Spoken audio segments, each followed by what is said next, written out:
Steve Moore, economist for the Heritage Foundation, is with us.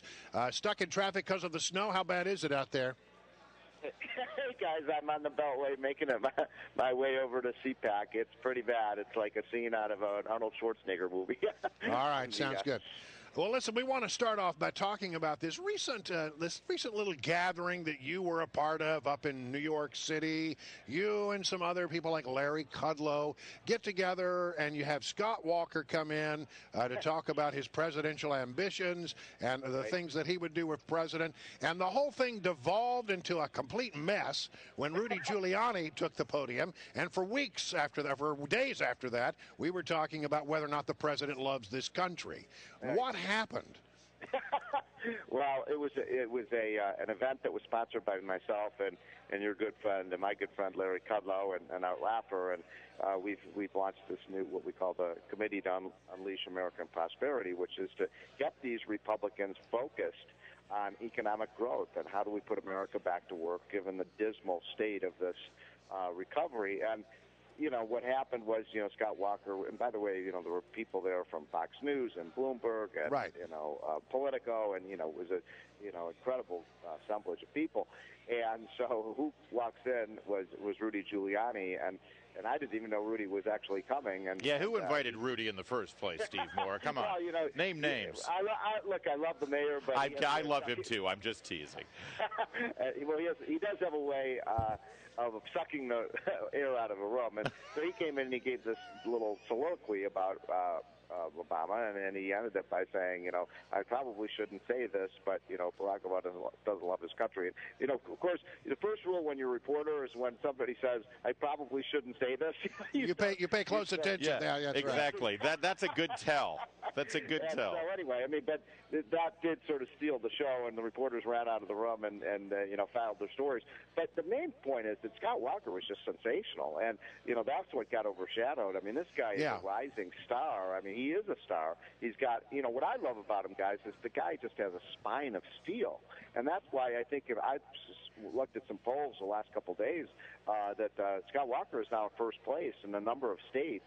And I think it's because people just admire the fact that what he did. And I think it speaks to two things, don't you? That number one, the guy has a good reputation. He gives a pretty good speech. People's introduction to him has, maybe they're paying attention to him for the first time. But we're also, it seems, craving for new blood in the conservative movement. What exactly do you have in mind?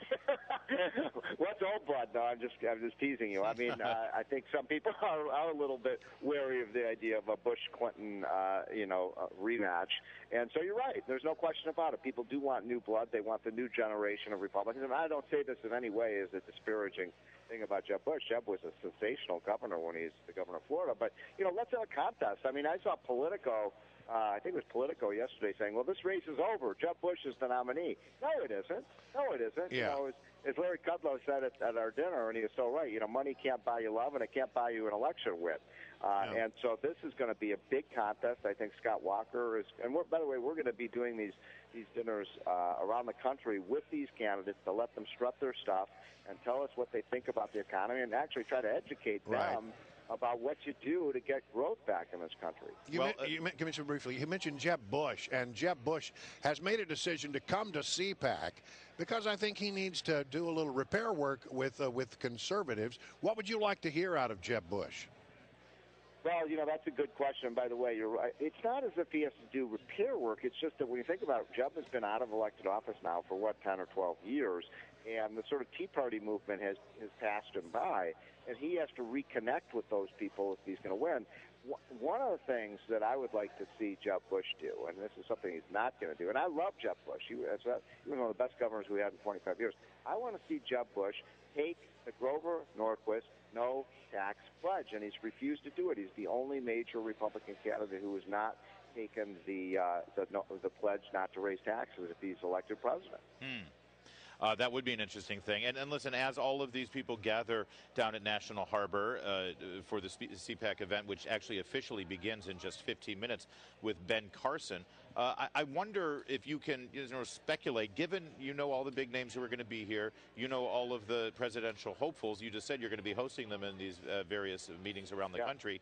Which one echoes that original Reagan-esque, supply side, low taxes, low corporate taxes, rising tide lifts all boats kind of economic message. Who's resonating?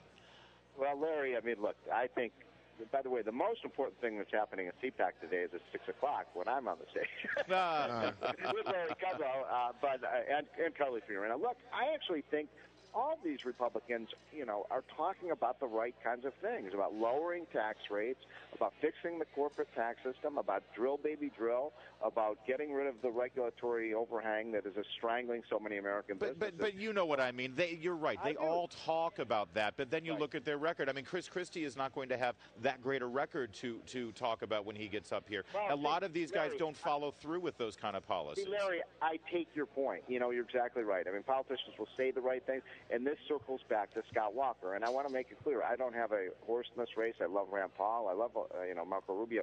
But the thing that's attractive about Scott Walker, Larry, and I think you'd agree with this, is he's not just talk the talk, he's walk the walk. Oh, he can point to the Wisconsin miracle, the Badger miracle, absolutely. Well, you just mentioned very quickly Carly Fiorina. I mean, coming from the corporate world and her track record as a CEO of a major corporation, is that a help or a hindrance in politics? I love that about Carly Fiorina. I mean, I think that, I was one of the people who said, Carly, you got to run.